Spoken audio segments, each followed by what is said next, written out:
বাংলাদেশের জন্য সবচেয়ে বড় শ্রমবাজার সৌদি আরব।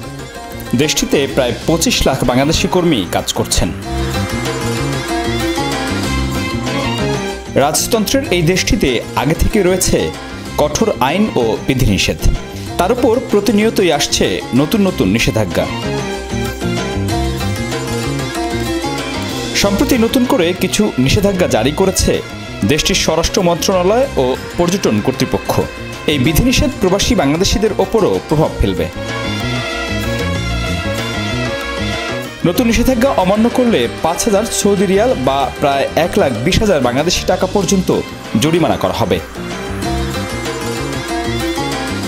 যেসব কাজ করলে নতুন এই নিষেধাজ্ঞার অধীনে জরিমানা বা শাস্তি হতে পারে সেগুলো হলো পাবলিক প্লেস, দর্শনীয় স্থান বা পথে ঘাটে ইপটিজিং অথবা কাউকে হেনস্থা করলে, নারী বা ছোট বাচ্চারা ভয় পায় এমন কোনো কথা বললে বা এমন কোনো কাজ করলে, গাড়ি চালানোর সময় অথবা রাস্তার পাশে দাঁড়িয়ে অতিরিক্ত সাউন্ড দিয়ে গান বাজালে, ঘরের মধ্যে পরা হয় এমন পোশাক পরে রাস্তায় বের হলে, যেমন গেঞ্জি, লুঙ্গি, শর্ট প্যান্ট।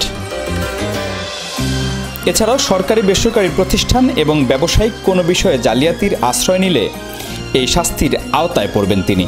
গোপন ক্যামেরার মাধ্যমে ভিডিও ধারণ করলে এবং তা সামাজিক যোগাযোগ মাধ্যমে ছড়িয়ে দিলে, দেয়াল লিখনেও বিধিনিষেধ জারি করা হয়েছে।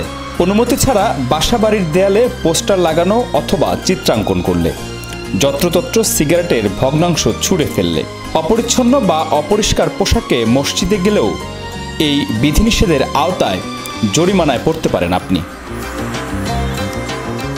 শাস্তি বা জরিমানা এড়াতে এসব বিধিনিষেধ মেনে চলতে সৌদি আরব প্রবাসীদের প্রতি আহ্বান জানানো হচ্ছে।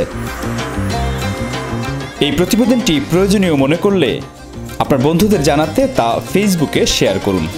আর পরবর্তী সকল আপডেট পেতে চ্যানেলটিতে সাবস্ক্রাইব করে বেল আইকনটি প্রেস করুন।